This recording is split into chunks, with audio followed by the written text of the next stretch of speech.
NPT test, what is new? The new computer-based module is attached to the thigh of a subject and left overnight. Test can be performed in hospital, or it can be, the device can be sent with patient to his home. And data is recorded in the device itself. It has got its internal memory, and the morning when the patient comes, you can connect that device to your computer and that will give you the chart.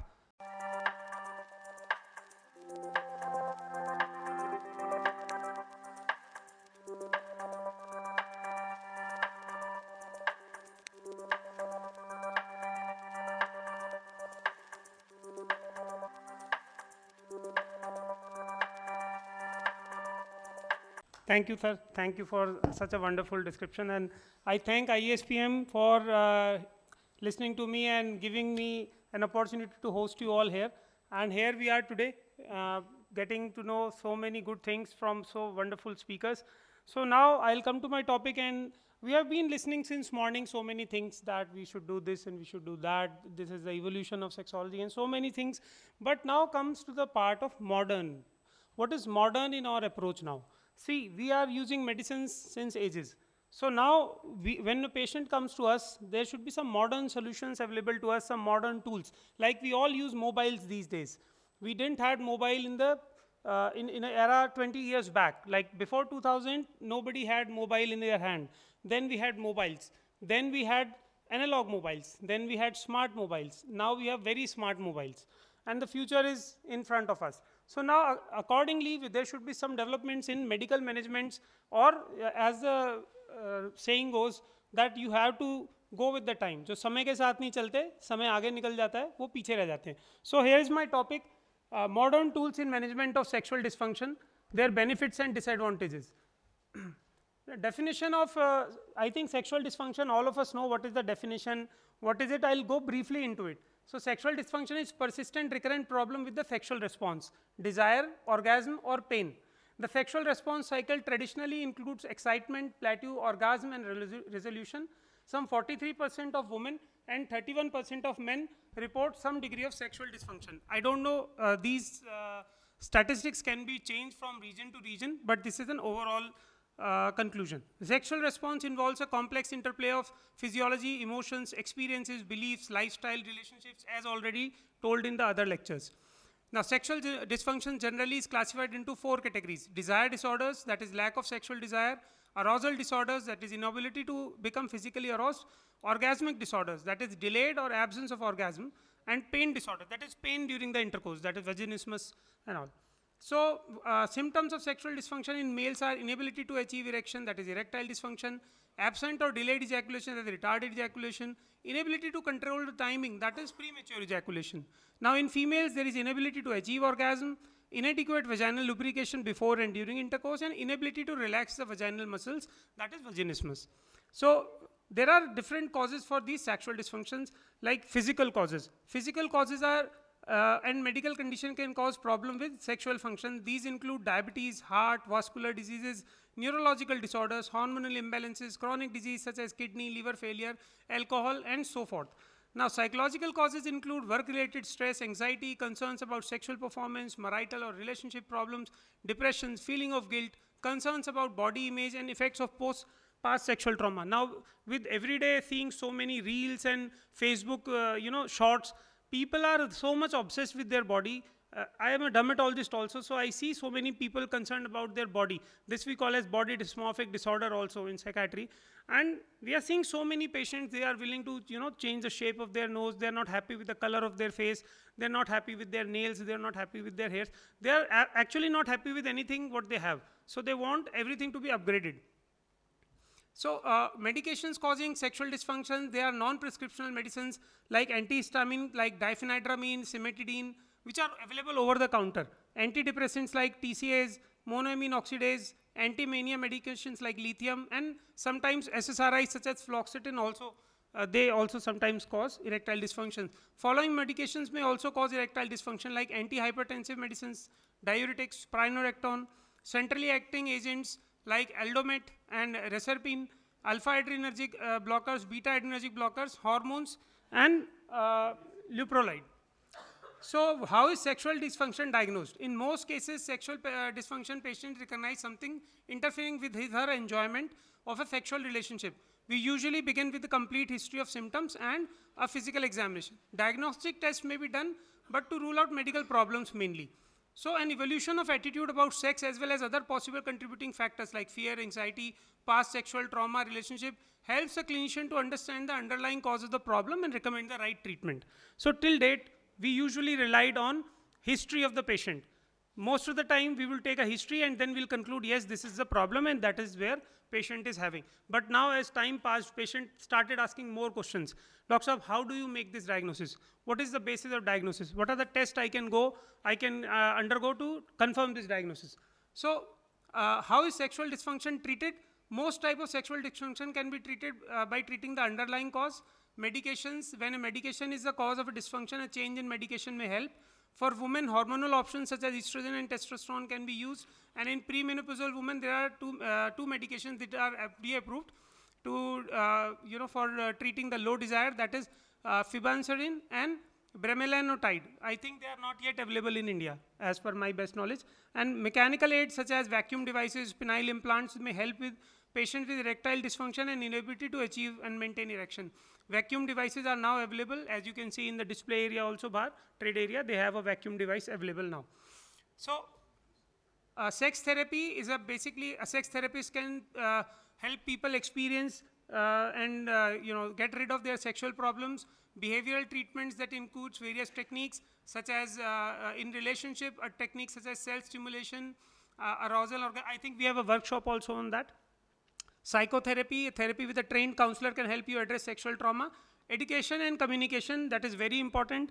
We have to educate patient about the sex, sexual behavior and responses. Now, what is new in the management? To bridge the gap between conventional diagnostic method and modern needs, new and modern diagnostic methods were introduced. The first one is non-invasive penile Doppler and nocturnal penile tumescence test. Now, I talked about this in last conference held at Mumbai also, but at that time, definitely the sample size was smaller. We had lesser experience. Now we have certainly done more work into it and it has developed. And obviously the learning curve is very slow, so I am also learning day by day.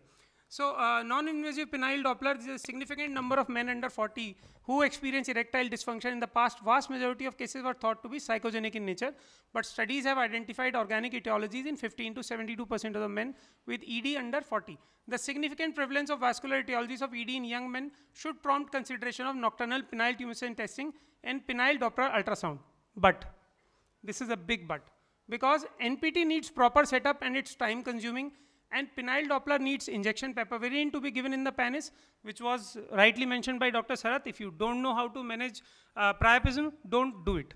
And it can be sometimes very painful and needs a special ultrasound training and a PNDT permission, which is very important. You cannot perform ultrasound like that. You need a PNDT license and a proper approval. So what is the solution? Now coming to the solution, this is a solution. This is a device which is basically being promoted by a Chinese company, a Sanwei by the name of. They have filed for the patent of this device, which is already pending. And what does this device actually do? The technical solution adopted by present invention to solve this problem is a medical device for detecting penile vascular lesion. It consists of a computer, it's a blood flow Doppler analysis software, Doppler control motherboard and Doppler probe. It visually reflects the blood flow velocity of the penis and calculates the penile blood flow index according to the blood flow velocity value. This is much easier to perform, does not require any special training or license, and hence can be performed in privacy by sexologists in their own clinic. So most of the gynecologists who are present in the house, they must be knowing that they do fetal Doppler. So the fetal Doppler is a device which is almost similar to this, but there is a big difference. The fetal Doppler is not sensitive to this extent, because here the probe which is available is very sensitive. It picks up very feeble flow, and also it has got an inbuilt software which calculates the penile blood flow index. So this is a marker of showing whether you are having a problem or not. If PFI is more than 6, then we conclude that there is a vascular cause to this erectile dysfunction. So how does it help us? You can see the demonstration video. Right now, I am showing you how to do it. Basically, first of all, we take basic history of the patient, then IIEF form is filled, and we, after filling IIEF, we take a reference artery as radial artery. The radial artery will first perform the performance of this thing, Doppler, non-invasive Doppler will definitely let us know what is the status of his normal artery. And then that will be used as a reference artery. So why reference artery? Because maybe that patient is already having some other vascular disorder. So if radial artery is not giving proper reading, then that means you need to reconsider the test in this fellow. Definitely, we do not need to inject any piperine. We do not need to give any sildenafil, any oral spray, nothing. This is a flaccid state procedure. So flaccid state procedure means you don't need to inject anything. You don't need to administer any drug. You don't need to take any permission from PNDT. You are not bound by any government law in that. And then the question arises, what about the reporting? Is it a legally bound report? It is not a legally bound report, because this procedure is definitely not approved by DCGI. But then there are many other things which are not approved by DCGI, but they are CE approved and FDA approved machines. So this is a CE and FDA approved machine. You can use it very well, but reporting cannot be done for legal purpose or for showing it in the court of law, right? So what we are doing here is, we are performing this test now on the penis after taking the reference from the radial artery. We have 3 parts in which we perform the test: the dorsal artery, the right cavernosal, and the left cavernosal, right? So we take readings from all the 3 arteries, and that is being projected into the chart which is being performed, which is being there in the software, you can see. And after the conclusion of the procedure, the machine itself, the software, calculates the PFI. We don't have to do anything. Like in ultrasound, like the color Doppler, Dr. Sarath said, machine itself calculates the RI. Here, PFI is calculated by the machine itself. So, after performing the procedure, and it is a painless procedure, of course. Definitely there is no pain involved, there is no consumable involved, only jelly is required. The probe you can see is almost 7.5 megahertz probe. And it is actually a very high quality probe. That is the only difference between a fetal Doppler and this penile Doppler. So this is a procedure which I have shown you, one procedure, and this is a reporting. This report, in first place, you can see the radial artery which is being taken as a reference artery, and then dorsal artery, deep dorsal artery 1 and deep dorsal artery 2, the left and right side. So this is IIAF sheet. So we have to get the IIAF scaling. We ask the questions from the patient. According to the answers, we give them the scoring. So ultimately, if PFI is more than 6, then patient have arterial disease or vascular disease. If scoring is less than 6, then he is normal. That means his erectile dysfunction is not associated with arterial or vascular cause.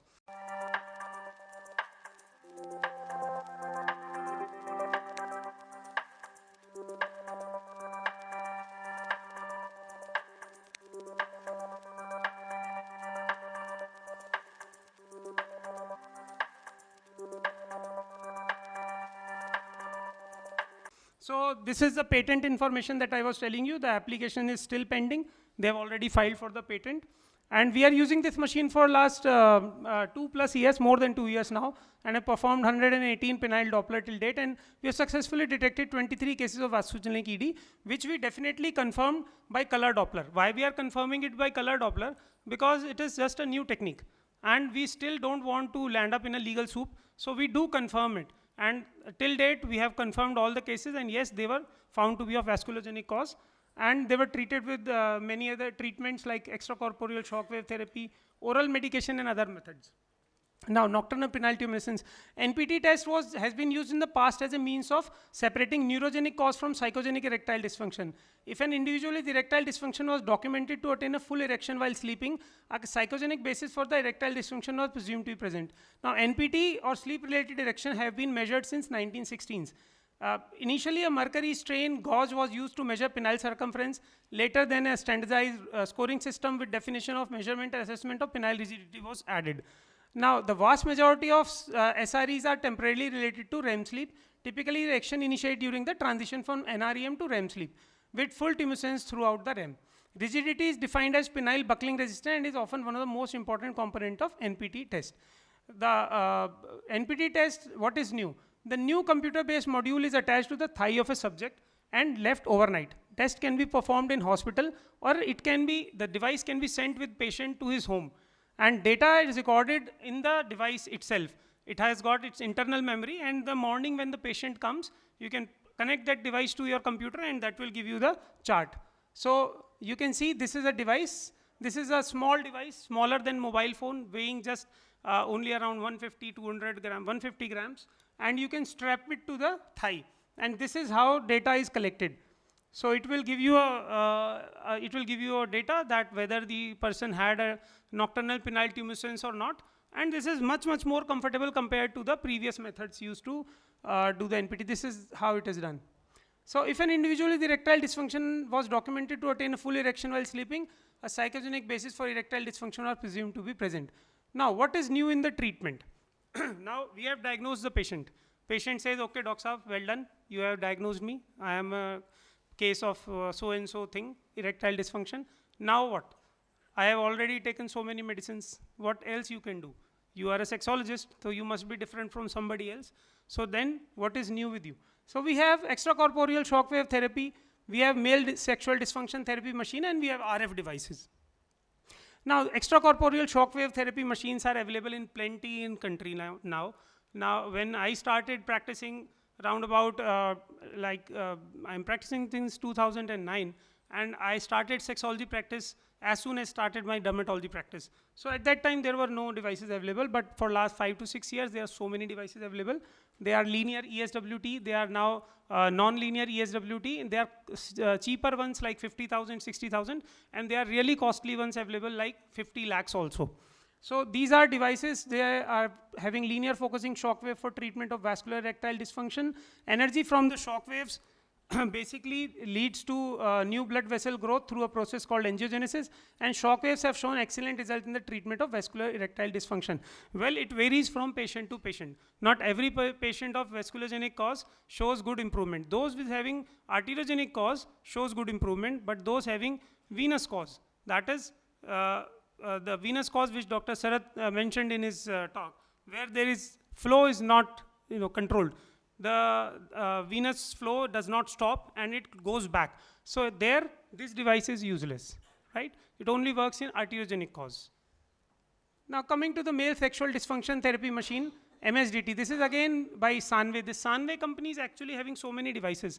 Not all are good, but some are doing really good work. I've been using them for more than 2.5 years. I do not represent or I do not recommend these devices until and unless you have experienced them with somebody or you have full hand knowledge of these. And this device basically has 3 modules. One is suction modules, one is electromagnetic modules, and the third one is therapeutic modules with massage therapy. So in this, you can see there is a suction device which produces a suction of around 20 bar.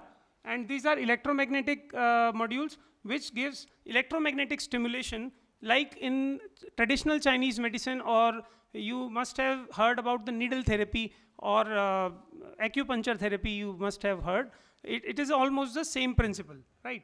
So it is SW3503, it's a new type of non-invasive and non-traumatic high-tech therapeutic apparatus, combination of modern digital technology and principles of channels and collaterals of traditional Chinese medical science.